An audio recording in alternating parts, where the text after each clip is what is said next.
Alors, on a pris aussi le parti pris en guise de conclusion de ces travaux de mettre en exergue, en tenant compte de ce qui s'est dit, quelques idées forces desquelles puissent se dessiner des lignes de perspective pour être utiles à la prise de décision politique, puisque je crois que le mot est important, et aussi, le mot est aussi important, à l'action citoyenne, tant en matière de recherche que de sensibilisation et de prévention. En préambule de ces idées forces, je crois qu'on peut faire le constat, et la journée le prouve, d'une meilleure visibilité des violences sexuelles concernant les jeunes. Et ce, rappelons-le, ça n'a pas été toujours dit, rappelons-le, grâce quand même au travail des associations féministes qui a été mené depuis 30 ans, associations qui ont recueilli les témoignages, qui ont nommé les violences, qui ont fait des propositions de loi, qui ont mené des actions de prévention,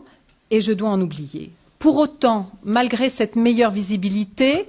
on a tous et toutes constaté que la levée du tabou,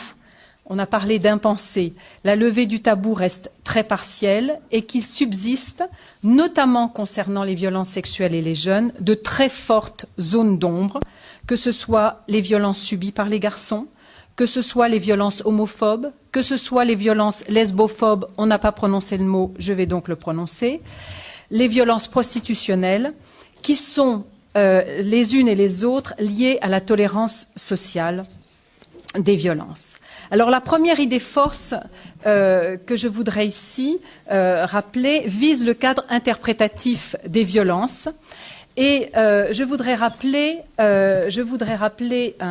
une notion qui me semble très importante, c'est la notion, Ernestine l'a cité, la notion de continuum de la violence liée au rapport inégalitaire entre les sexes.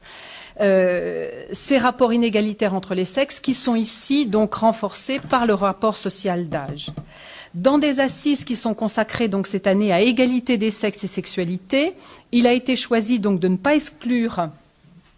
la question des violences sexuelles, mais de l'aborder à un âge spécifique, celui de la jeunesse, et Armelle nous a expliqué les raisons. Et à cet effet, il a été question parmi ces violences sexuelles du viol, des mariages forcés, des mutilations sexuelles, des agressions sexuelles, des violences sexuelles prostitutionnelles. Et quant au concept de jeunesse, utilisé à juste titre sociologique au pluriel, on a parlé des bébés, on a parlé des enfants, des adolescents, des jeunes mineurs, en évoquant divers cadres de vie,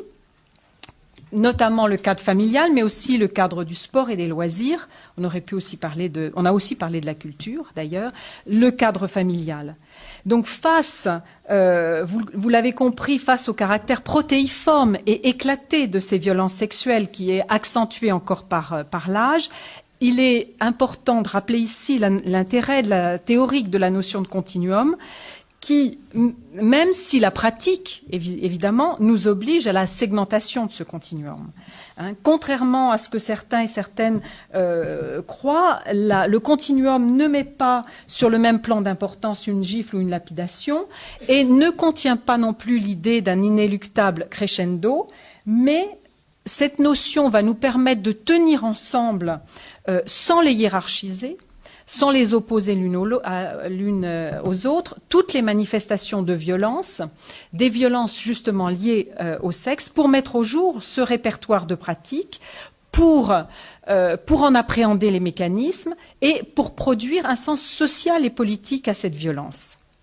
À savoir que ces violences, toutes ces violences dont nous avons parlé et celles dont nous n'avons pas parlé, sont la manifestation en même temps du maintien du rapport de domination qui persiste des hommes sur les femmes.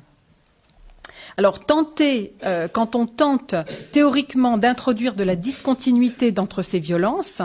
dans ce spectre des violences, eh bien, c'est loin d'être anodin, puisque, d'abord, on brouille l'interprétation, et ici, on l'a dit à plusieurs reprises, arriver à comprendre les violences et arriver à agir contre ces violences, et aussi pour les personnes qui en sont victimes, arriver à se reconstruire. C'est éviter aussi la psychologisation des rapports sociaux et de renvoyer les victimes à une histoire individuelle. Deuxièmement, tenter, si on fait de la discontinuité, eh bien, on risque la stigmatisation raciste ou classiste. Et troisièmement, introduire de la discontinuité, c'est dénier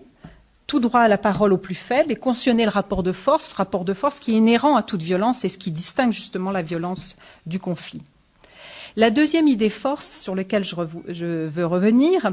avec Maryse Jaspar, on voulait mettre en lumière, et ce d'autant plus que nous sommes dans le cadre institutionnel régional, nous voulions mettre en lumière les violences les plus tues, car les plus naturalisées et les plus banalisées, celles qui sont socialement tolérées, qui sont subies par nombre de filles et nombre de garçons, d'hommes et de femmes, c'est-à-dire les violences sexistes, qui, à notre sens, sont la véritable assise du système de genre, le soubassement de la violence sexuelle, et dont a parlé d'ailleurs Philippe Lyotard. Les atteintes sexuelles et le harcèlement sexuel, que ce soit les propositions sexuelles, les propos, les gestes obscènes, le poltage, la pornographie imposée, l'exhibitionnisme, etc., sont largement méconnus et invisibilisés, ne serait-ce que par le langage, on l'a vu, et cet ensemble d'agissements, je préfère utiliser ce terme d'agissement qui a déjà une connotation délictuelle, représente pourtant le volet le plus important de la violence sexiste et sexuelle, ordinaire, le mot a été prononcé, qui est perpétrée au quotidien contre nombre de jeunes femmes et de jeunes hommes en raison de leur sexe et notamment à l'encontre des jeunes hommes qui ne suivent pas les règles du groupe des pairs. Alors ici, je voudrais rappeler la question du harcèlement sexuel sur le lieu de travail et surtout, puisqu'on est dans la tranche d'âge des jeunes, sur le lieu d'études. Et on insistera sur le harcèlement sexiste et sexuel à l'université, en rappelant, et je renvoie au dernier article de Christelle Hamel, que les politiques de prévention et les mécanismes de recours sont rarissimes dans nos universités. Lille 3, je suis à Lille 2, donc je peux le dire, est une des rares universités qui a mis en place une cellule de veille sur le harcèlement à l'université, pour les jeunes bien sûr, mais aussi pour les adultes. Et ce que démontrent les chiffres, alors notamment d'ANVEF ou de l'étude sur la Seine-Saint-Denis dont on nous a parlé, c'est que c'est par le biais de cette violence sexiste qu'est instauré partout un contrôle social à la fois permanent et insidieux, qui porte atteinte à l'autonomie, voire donc à l'autonomie sexuelle, et qui maintient un ordre hétérosexuel. Alors évidemment, ce n'est pas le propre du harcèlement. Toute violence sexuelle exerce un contrôle, directement ou indirectement, notamment par la menace ou par la peur d'être victime. Mais on saisit bien, grâce au harcèlement et grâce à ces atteintes sexuelles, comment fonctionne la menace, parce que cette menace, elle est relayée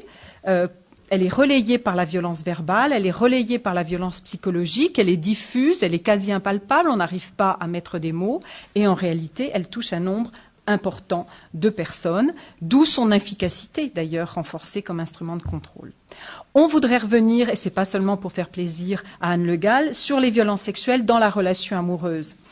S'intéresser aux violences sexuelles qui concernent plus particulièrement les adolescents et les jeunes majeurs, alors qu'ils découvrent leur sexualité et qu'ils entrent dans leur vie sexuelle et amoureuse, qui est une sorte de rite de passage de l'enfance à l'âge adulte,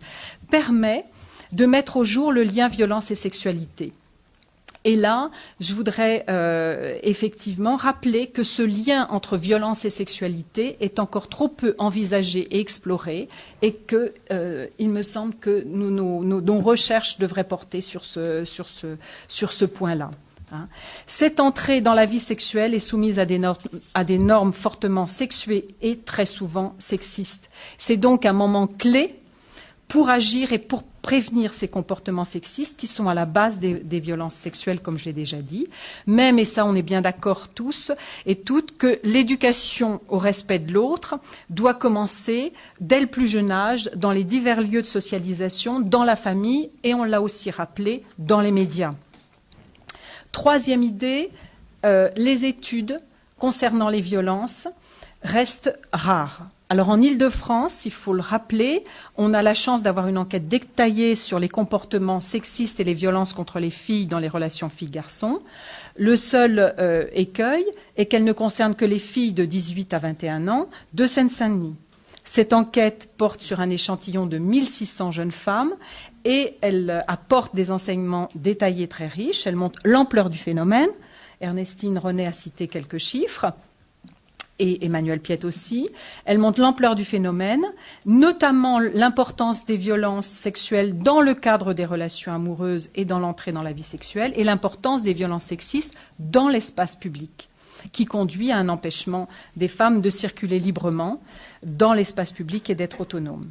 Alors, cette recherche en Seine-Saint-Denis est riche d'enseignements. Elle devrait être absolument... Alors, Ernestine a parlé du niveau national. Parlons déjà du niveau régional, car on ne peut pas faire une simple extrapolation des résultats, en raison des disparités socio-économiques.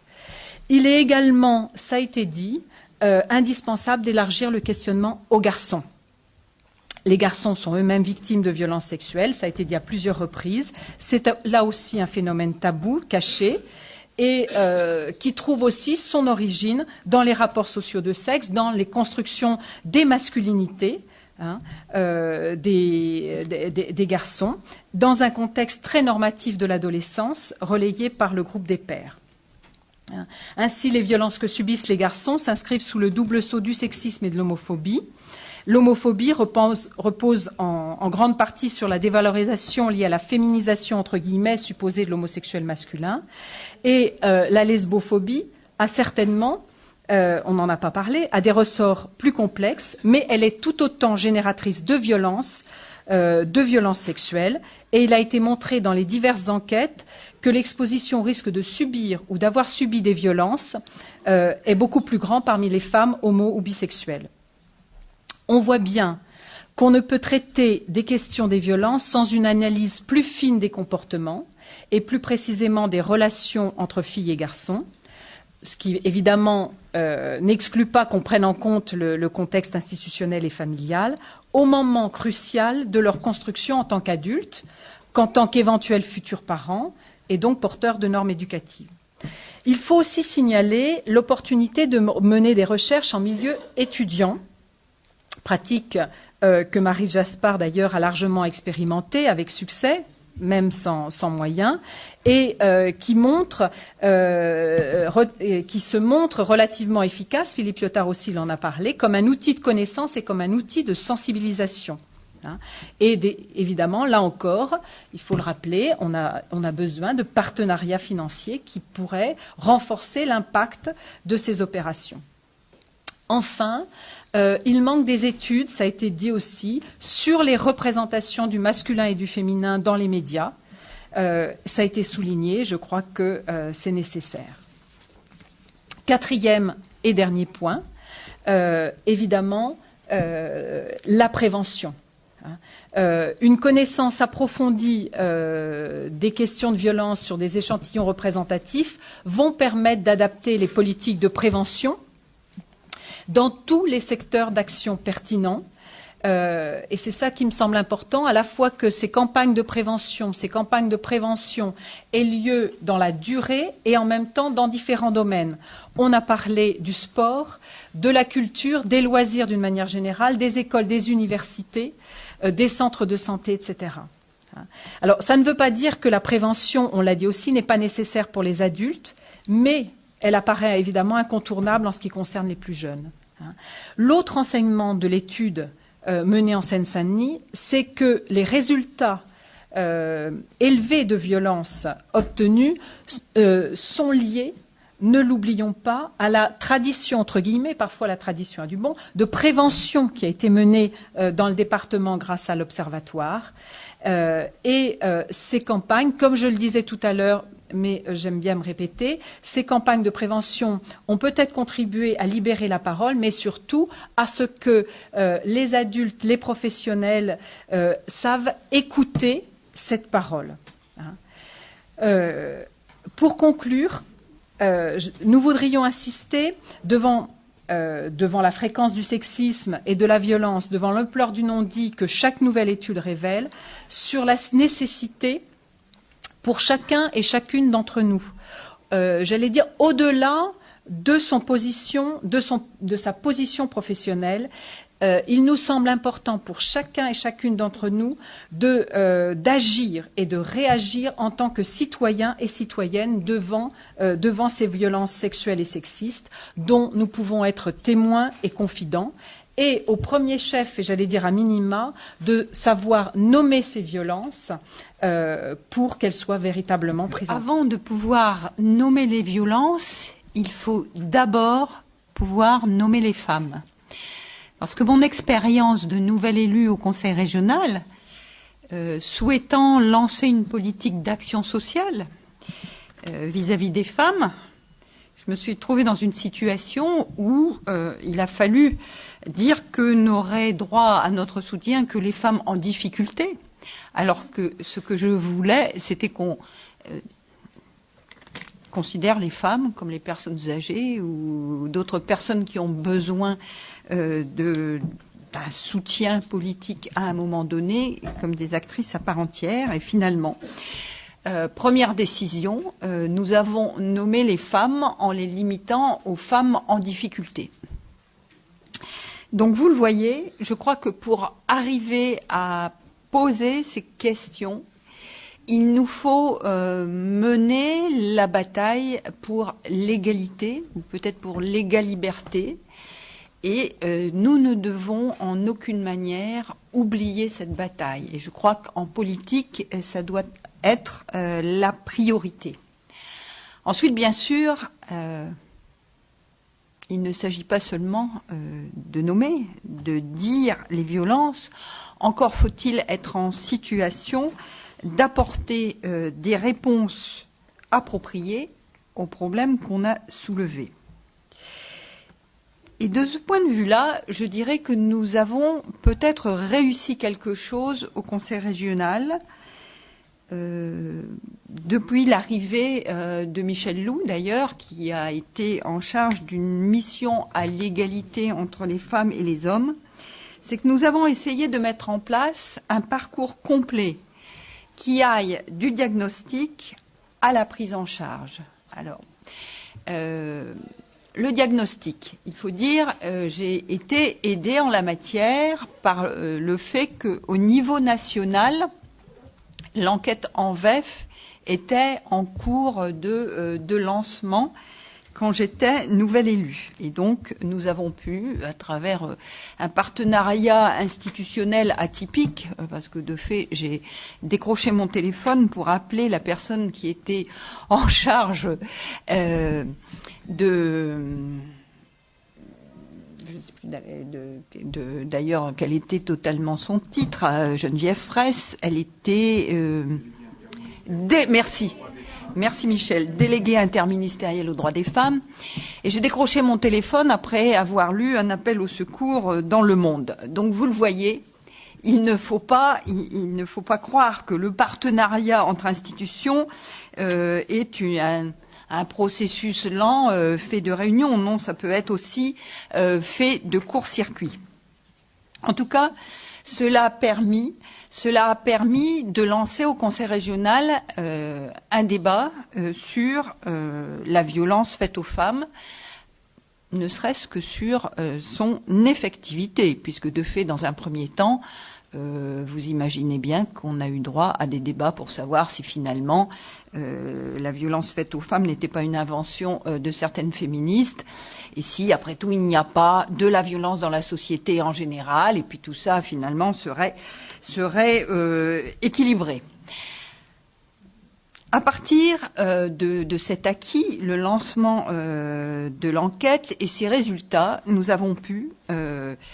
améliorer notre approche de la prévention des violences, et c'est ainsi que ma collègue Claire Villiers a pu lancer avec Ernestine, qui était là il y a une seconde, un processus de théâtre forum avec la mise en place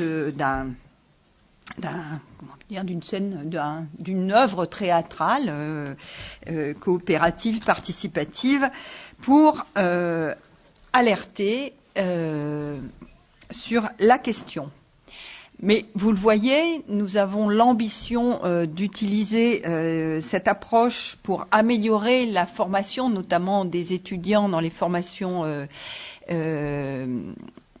sanitaires et sociales qui sont de notre responsabilité. Mais vous le voyez, on est encore loin du compte pour donner l'assurance que chaque étudiant aura au moins une fois dans son cursus d'études, ne serait-ce qu'une formation de base sur cette question. Nous avons aussi, dans cette recherche de réponse aux besoins de femmes réellement existantes dans une situation donnée, multiplié les accueils de jour. C'est ainsi que nous avons réussi à créer en 5 ans 28 nouveaux accueils de jour, et que nous venons par exemple de décider de soutenir celui du collectif féministe contre le viol. Eh bien, je peux vous assurer que c'est une avancée d'ampleur, même si vous ne pouvez peut-être pas mesurer à quel point il a fallu de la détermination pour en arriver là. En termes d'hébergement, je dirais que, après m'être beaucoup plainte, avoir déploré avoir un beau budget et avoir des difficultés à le dépenser chaque année,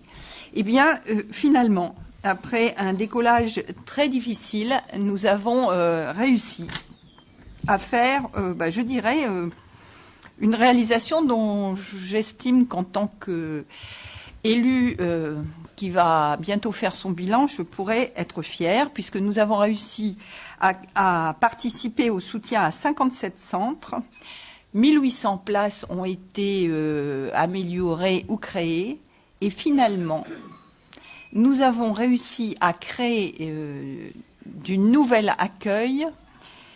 pour les femmes en difficulté, et nous avons réussi à être meilleurs en la matière que ce que nous avons su faire pour les personnes qui sont dans la rue. Alors vous direz, ça peut paraître étrange de se féliciter d'avoir réussi à faire prendre en compte la spécificité de la situation des femmes et la spécificité de la violence. Mais vous voyez, nous étions dans une telle situation de déficit de projet au début du jeu qu'il me semble il faut s'en féliciter. Et j'en terminerai en disant que finalement, nous sommes en train d'aborder une nouvelle phase. Et cette nouvelle phase, j'ose prononcer le mot d'innovation, c'est-à-dire accompagner l'innovation. Et si nous réussissons ce dernier pas, il me semble que nous aurons réussi à entrer dans une nouvelle ère, dans une nouvelle approche qui serait à la fois une approche de protection des femmes, comme ça peut se faire d'ailleurs dans le 93, mais aussi une approche de retour à la vie banale, c'est-à-dire permettre à chaque femme victime d'une violence de finalement pouvoir déménager, être sûre d'avoir un lieu où reconstruire sa vie et être certaine qu'elle ne va pas entrer dans une spirale négative, parce que vous le savez souvent, quelle que soit la situation économique où l'on est, quand on ose dire qu'on a été victime de violence, on entre dans un périple, dans une aventure qui bien souvent, parce que vous déménagez, met vos enfants en difficulté pour conserver le lieu, l'école, etc., etc., vous met en situation de perdre votre emploi, vous met en situation finalement d'entrer dans une logique de désocialisation et de précarisation galopante. Donc notre objectif est d'inverser cette tendance dès le moment où la difficulté est rencontrée. Eh bien, je crois que quand on ose dire la volonté de lutter concrètement contre la déconstruction de la vie des femmes qu'engendre la violence, on rencontre des partenaires prêts à agir, et que peut-être, de notre point de vue d'élus, le premier acte politique, c'est de dire la volonté d'agir. Et soyez certains que quand on dit la volonté d'agir, on rencontre les partenaires qui sont prêtes, parce que souvent il s'agit de femmes, mais je remercie néanmoins les hommes qui sont ici, et les chercheurs qui sont ici dans cette salle, ou les associatifs qui sont ici dans cette salle, Il y a des partenaires, on en trouve partout dans la société parce que je crois que notre société ne manque pas de femmes et d'hommes de bonne volonté, mais c'est aussi notre responsabilité d'utiliser les mots pour dire l'insupportable et pour dire notre volonté politique.